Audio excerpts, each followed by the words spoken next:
Welcome to Caregiver's Corner. I'm Andrea Barrett, Family Engagement Coordinator at EO, and over the past few weeks we've been exploring the importance of early childhood experiences and how we can provide simple activities to build your child's brain and encourage development in specific areas. While we're stuck indoors during these cold winter months, it's a good idea to have some activities in our back pocket that allow the children to get out that extra energy and facilitate the development of gross motor skills. So that's what we're going to talk about today. For our infants, that's a huge focus. They're learning to roll over, sit up, crawl, pull up, cruise, and then begin to prepare to take those steps on their own. They need the opportunity to move around freely, including plenty of tummy time to be able to strengthen those trunk and core muscles and practice those skills. So what are some ways we can encourage this development? First, we can limit time spent in containers and provide a little motivation. We can put colorful toys slightly out of reach to encourage children to reach and roll toward them.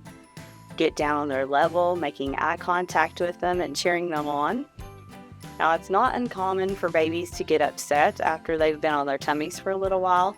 So if that happens to you, break tummy time up into smaller chunks of time throughout the day. Also, keep in mind that tummy time can look different. You can put the baby on your chest, just make sure they're supported. You can use a football hold, putting your hand under their tummy and between the legs and carry baby tummy down. Again, supporting their head and neck. And some babies respond better if you just place them across your lap. All of these will provide the benefits of tummy time.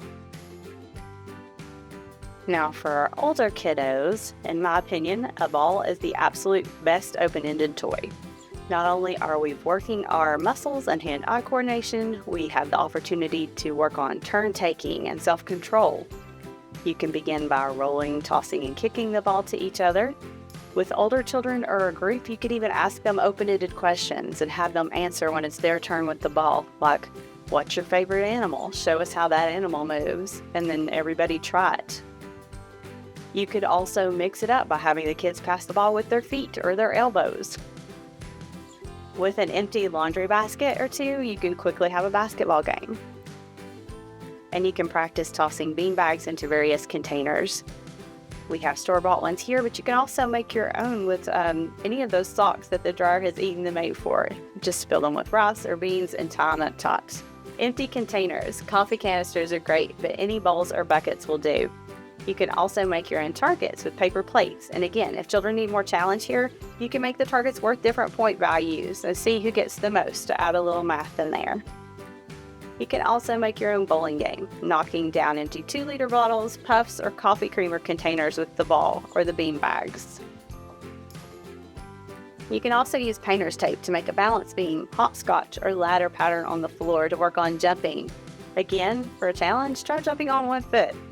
Or, especially great for toddlers, you can make a road with the tape and have children drive large trucks, staying on the path. This can also lend itself to work on self-regulation with red light, green light, having them stop and go on cue. And if you like the idea of working on self-control while building those gross motor muscles, you can also play games like Simon Says, where they have to listen closely to follow directions, or the freeze, where you stop dancing when the music stops. Once again, the possibilities are endless, but we hope you can use some of these ideas to beat the winter blues and offer children some opportunities to build those gross motor muscles. Thanks again for joining us this week, and remember to follow our socials, YouTube, Instagram, and Facebook for more ideas and resources for families.